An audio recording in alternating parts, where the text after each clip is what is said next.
Sa araw na ito, ako ay madidistino sa isang part or bayan ng Dublin, ng Ireland. Ng Ireland. Nagsimula akong magbiyahe, ang aga-aga pa, wala pang sumisikat pa lang yung araw.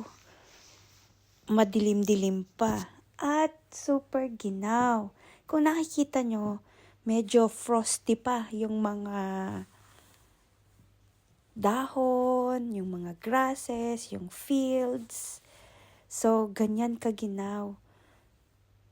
Bale, ang kabuuan ng paglalakbay ko ngayong araw na ito is around 3 hours. O, diba nakaupo ka lang sa train. Ang ganda-ganda ng aking pupuntahan. Ang ganda sa mata na makita ang mga creations ni Lord. Ang ganda. Green na green. Ayan o, frosty pa. Ang fresh sa mata.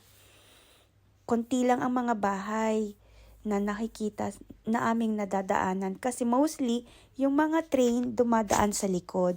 So, yan, sumikat na ang araw. Ibig sabihin, ang tagal-tagal ko nang nasa train. So, yan. Siguro naman malapit na ako sa aking pupuntahan, sa aking destino.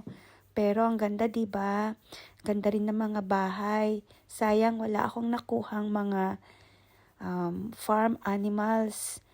Siguro hindi dito sa part na to. So, yan, malapit na talaga ako kasi nakikita ko na marami ng bahay, marami ng infrastructures, at yan.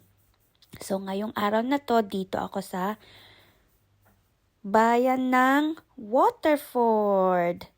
Ayan.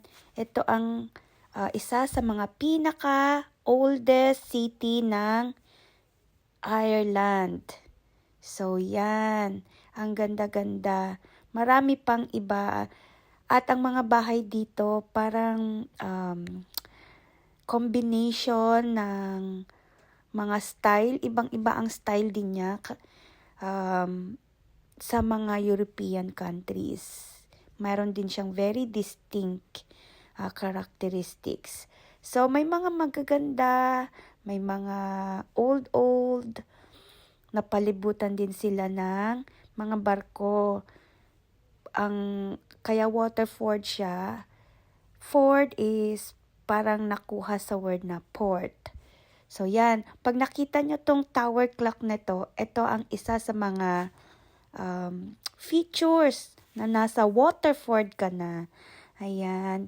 Kahit saang bansa pala, may mga namamalimos. Kala ko sa atin lang. Pero yan, malapit na ako sa aking hotel. Naglalakad na ako this time.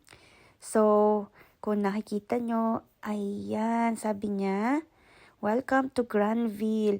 Itutur ko kayo sa aking pinagstayhan habang nandito ako. So, see you later!